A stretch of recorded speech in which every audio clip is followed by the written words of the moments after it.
Dead Palestinians in Middle East and your opinion couldn't save them. Israel and a terrorist organization which rules Gaza engaged in a fight. The terrorist organization, like every horny teenager on his first date, overestimated the efficiency of their missile.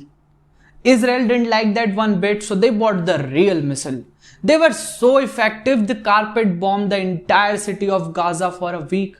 But your guess is as good as mine. Apart from the terrorists who were left with a gaping hole in their arsehole, you could hula hoop that bitch. Innocent people died too. Now, before you start to get all politically correct on me, remember, Israel cares less about your opinion than Ramdev did about science. Indian skinny brave-eyed hair wanted to call coronal cure for COVID-19. And I wanted an 11-inch penis. It's not going to happen. But leaving our dicks behind, let's start our main topic. As always in this country, left supported Palestine, right supported Israel, and none supported common sense. Am I surprised? No, but neither are you.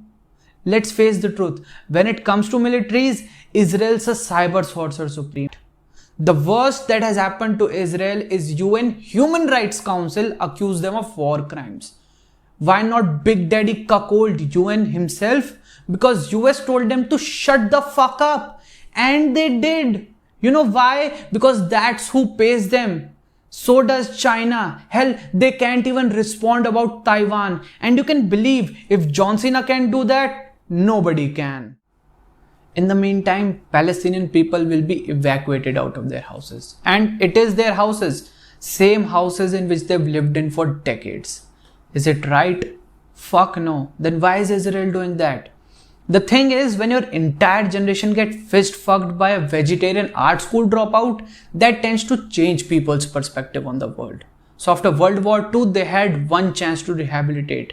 One chance to call someplace home which they always wanted to call their home. So you can best believe they took every advantage of it. They didn't care about anybody's opinion then, and they sure as hell don't care about it now. These people were connected by one extinction after another over thousands of years. They are unfazed by calamities. So they were bred in war. Many Israeli people did not support government stance on Palestinian locals. But when Hamas fired 4,300 plus rockets onto Israeli cities, people flipped in a snap. Like that. The moment they saw those rockets flying over their heads, their survival instincts kicked in. And when it's about your kids versus someone else's, you know the choice you're going to make, and so did Israeli government. They obliged willingly. The airstrikes killed a lot of terrorists, and it fucked them up for a long time to come. But it did so with innocent people too. So did Israeli government compromise the safety and future of Jewish nationals over innocent who died as mere collateral damage? No. You know what their opposition leader said? They said, we back Prime Minister Netanyahu and his decisions. That is a country united against single purpose, which is the survival of their people. After that, Hamas's action didn't matter to Jewish people.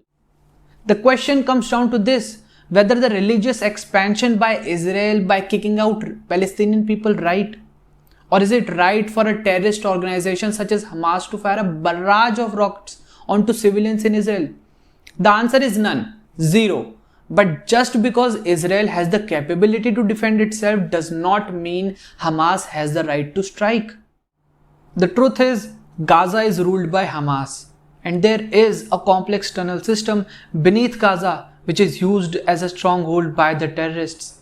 They do use women and children against their will, and they knowingly fire rockets from hospitals, schools, civilian and media buildings, so that in an event of an airstrike, the first casualties are always innocent people.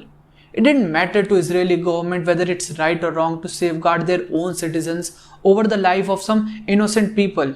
The thing is that they did, and they will make that choice again, make no mistake. All Jews don't want to bomb Gaza or remove Palestinian people from their homes. And Hamas does not speak for Palestine and its people. They do not want to take over Israel. They just want to live a peaceful, decent life. But it is just that, a dream. Irrespective of our opinions, truth trumps all, which is that Israel won this battle, whether you believe it's right or not. The news cycle will move on and majority will forget, except the ones who are suffering, until something happens again. And if history has taught us anything, it's that it repeats itself and it always sides with the winner. For Palestine and its supporters, I have a good news and a bad news. Good news, a power struggle just took place in Israel and Benjamin Netanyahu will be replaced as Prime Minister. Bad news, he will be replaced by this guy, Naftali Bennett. He is considered an ultra right-leaning nationalist by their standards. For example, after all that has happened, Netanyahu was still a centrist with right-leaning tendencies. That tells you a lot about what's more to come. I'm not gonna be the person who solves this problem today. So good luck and peace. God bless Andrew Schulz.